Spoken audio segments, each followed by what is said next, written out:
बोल खाटून रे की जय हो।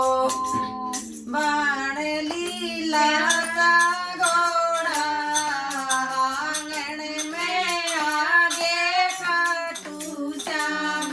बाण लीला सा घोड़ा आंगन में आगे खाटू श्याम। सासे आजा तनरी दिखाऊं आंगन में आरे बाबा श्याम। सासे आजा तनरी दिखाऊं आंगन में आरे बाबा श्याम। बरुए मन न्यू तो बता दे किस भी दे आए खाटू श्याम।